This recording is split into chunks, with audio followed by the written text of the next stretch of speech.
Thank you so much. Everybody, please have a seat. Have a seat. Before I get started, can we get the new presidential setup out here?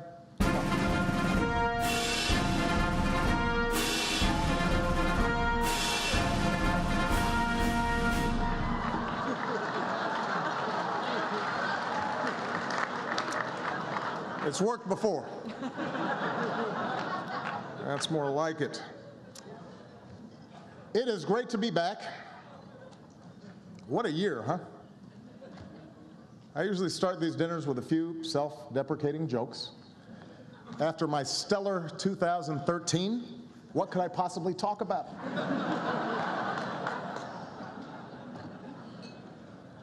I admit it. Last year was rough.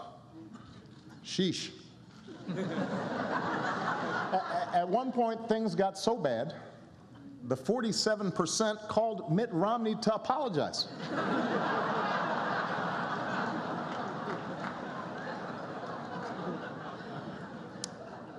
Of course, we rolled out healthcare.gov. That could have gone better.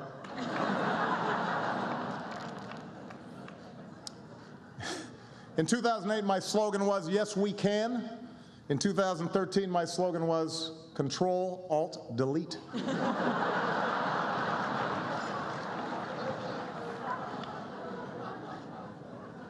On the plus side, they did turn the launch of healthcare.gov into one of the year's biggest movies.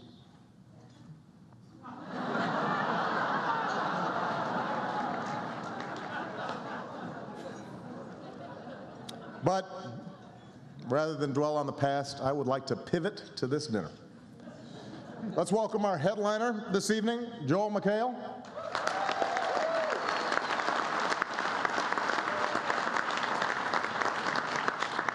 On Community, Joel plays a preening, self-obsessed narcissist.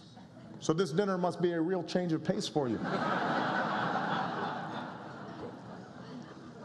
I want to thank the White House Correspondents Association for hosting us here tonight.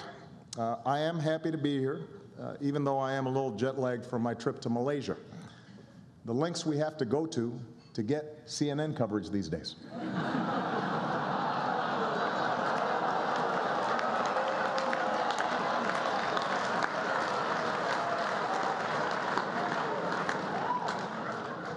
I think they're still searching for their table.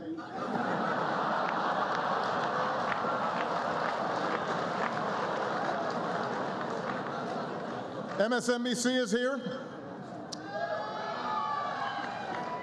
They're a little overwhelmed. They've never seen an audience this big before.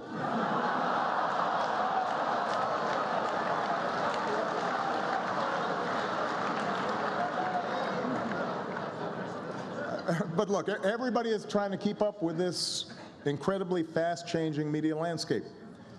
For example, I got a lot of grief on cable news for promoting Obamacare to young people on Between Two Ferns.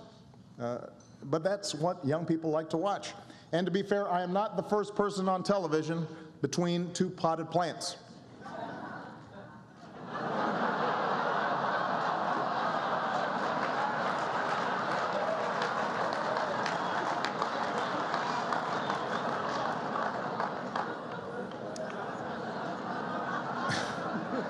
Sometimes I do feel disrespected by you reporters, but that's okay. Seattle Seahawk cornerback Richard Sherman is here tonight, and he gave me some great tips on how to handle it. Jake Tapper, don't you ever talk about me like that. I'm the best president in the game. What do you think, Richard? Was that good? A little more feeling next time?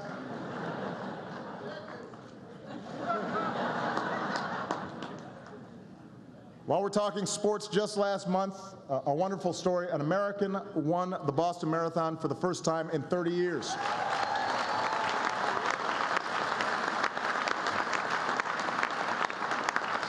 Which was inspiring, and only fair since a Kenyan has been president for the last 6. We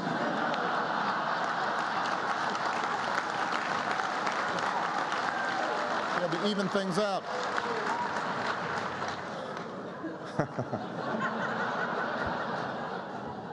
We have some other athletes here tonight, including Olympic snowboarding gold medalist Jamie Anderson is here. We're proud of her. Incredibly talented young lady. Michelle and I watched the Olympics. We cannot believe what these folks do. Death-defying feats. Haven't seen somebody pull a 180 that fast since Rand Paul disinvited that Nevada rancher from this dinner.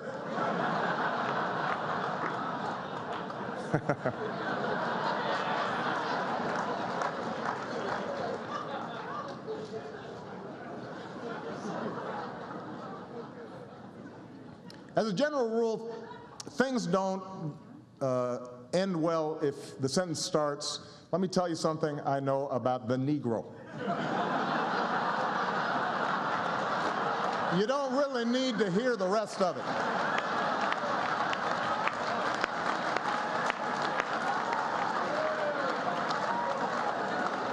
Just a tip for you. Don't start your sentence that way.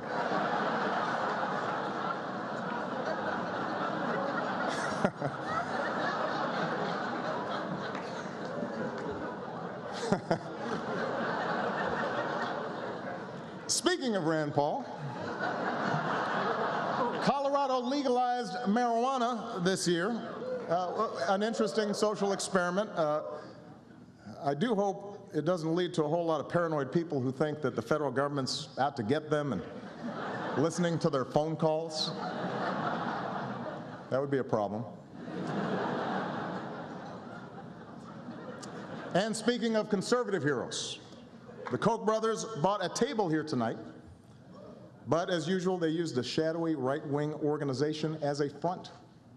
Hello, Fox News.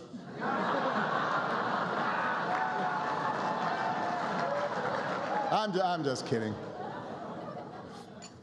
Let's face it, Fox, you'll miss me when I'm gone. It will be harder to convince the American people that Hillary was born in Kenya.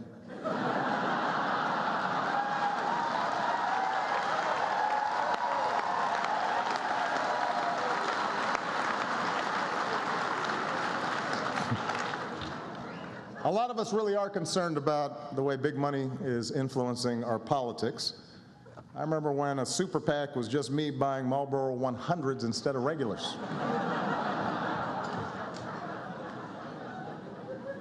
Of course, now that it's 2014, Washington is obsessed on the midterms. Folks are saying that with my sagging poll numbers, my fellow Democrats don't really want me campaigning with them. And I don't think that's true, although I did notice the other day that Sasha needed a speaker at Career Day and she invited Bill Clinton. I was a little hurt by that. Both sides are doing whatever it takes to win. It's a ruthless game. Republicans, this is a true story, Republicans actually brought in a group of consultants to teach their candidates how to speak to women. This is true. And I don't know if it'll work with women, but I understand that America's teenage boys are signing up to run for the Senate in droves.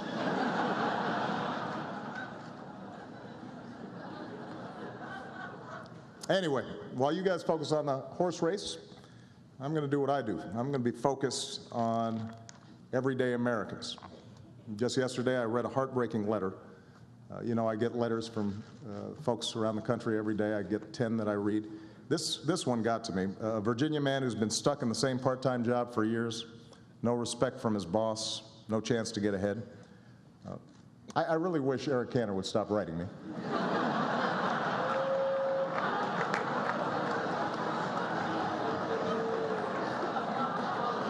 You can just pick up the phone, Eric. And I'm feeling sorry, believe it or not, for the Speaker of the House as well. These days, the House Republicans actually give John Boehner a harder time than they give me, which means orange really is the new black.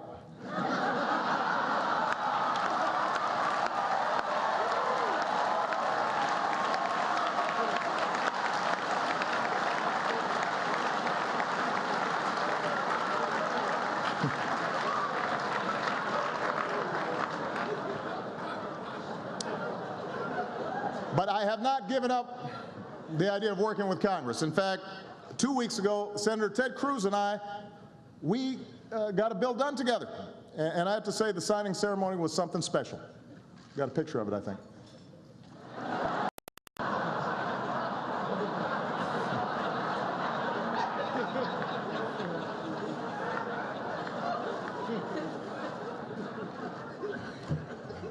Look, I know. Washington seems more dysfunctional than ever.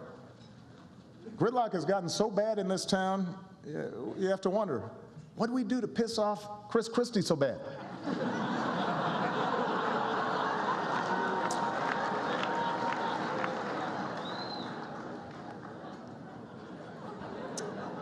One issue, for example, we haven't been able to agree on is unemployment insurance. Republicans continue to refuse to extend it. You know what? I am beginning to think they've got a point. If you want to get paid while not working, you should have to run for Congress just like everybody else.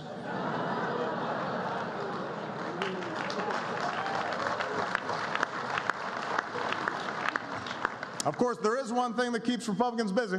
They have tried more than 50 times to repeal Obamacare. Despite that, 8 million people signed up for health care in the first open enrollment.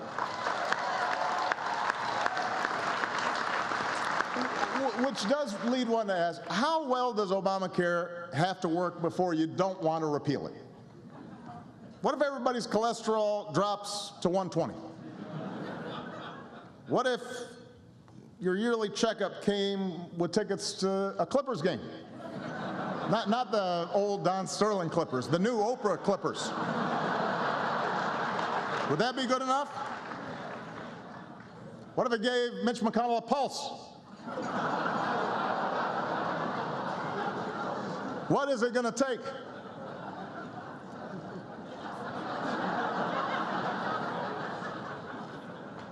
Anyway, this year I've promised to use more executive actions to get things done without Congress. My critics call this the imperial presidency. Truth is, I just show up every day at my office and do my job.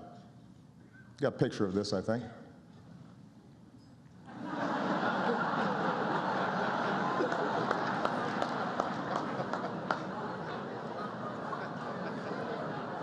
You would think they'd appreciate a more assertive approach, considering that the new conservative darling is none other than Vladimir Putin. Last year, Pat Buchanan said Putin's headed straight for the Nobel Peace Prize. He said this. Now, I know it sounds crazy, but to be fair, they give those to just about anybody these days. So it could happen. But it's not just Pat. Rudy Giuliani said, Putin is what you call a leader.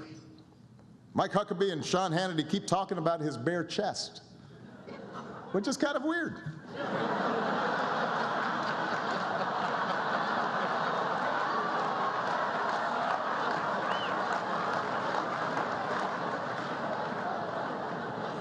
Look it up. They talk about it a lot.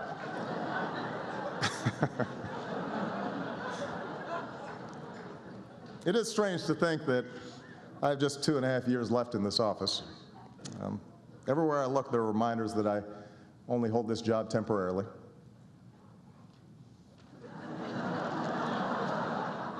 But it's a long time between now and 2016, and anything can happen. You may have heard the other day, Hillary had to dodge a flying shoe at a press conference.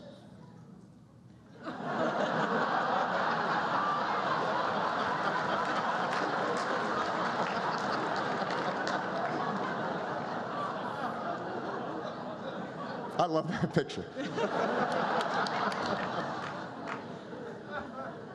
Regardless of what happens, I've run my last campaign, and I'm beginning to think about my legacy.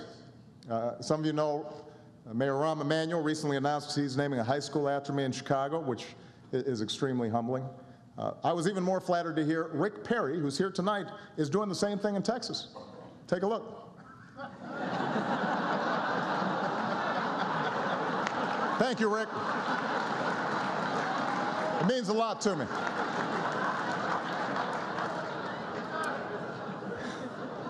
And I intend to enjoy all the free time that I will have George W. Bush took up painting after he left office, which inspired me to take up my own artistic side.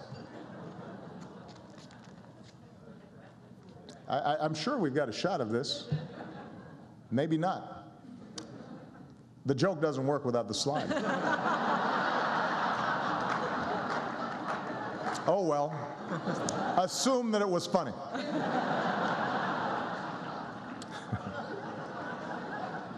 Does this happen to you, Joe? It does, okay. On a more serious note, tonight reminds us that we really are lucky to live in a country where reporters get to give a head of state a hard time on a daily basis, and then once a year give him or her the chance at least to try to return the favor. But we also know that not every journalist or photographer or crew member is so fortunate, because even as we celebrate the free press tonight, our thoughts are with those in places around the globe, like Ukraine and Afghanistan and Syria and Egypt, who risk everything, in some cases even give their lives, to report the news. And what tonight also reminds us is that the fight for full and fair access goes beyond the chance to ask a question. As Steve mentioned, decades ago, an African American who wanted to cover his or her president might be barred from journalism school, burdened by Jim Crow, and once in Washington, banned from press conferences. But after years of effort, black editors and publishers began meeting with FDR's press secretary, Steve Early. And then they met with the president himself, who declared that a black reporter would get a credential. And even when Harry McAlpin made history as the first African American to attend a presidential news conference, he wasn't always welcomed by the other reporters. But he was welcomed by the president, who told him, "I'm glad to see you, McAlpin, and I'm very happy to have you here." Now that sentiment might have worn off once Harry asked him a question or two. And Harry's battles continued, but he made history. And we're so proud of Sherman and his family for being here tonight, and the White House Correspondents Association for creating the scholarship in Harry's name.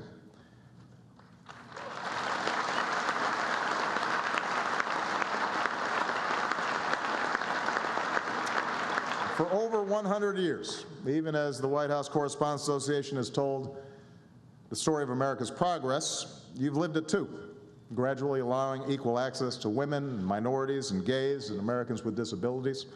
And yes, radio and television and internet reporters as well.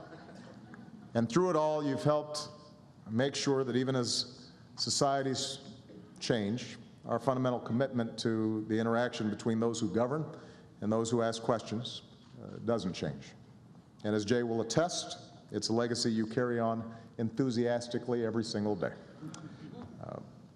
And because this is the 100th anniversary of the Correspondents Association, I actually recorded an additional brief video thanking all of you for your hard work.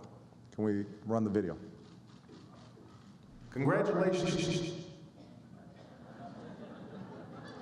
What's going on? I was told this would work. Does anybody know how to fix this? Oh, thank you. You got it? I got this. I see it all the time.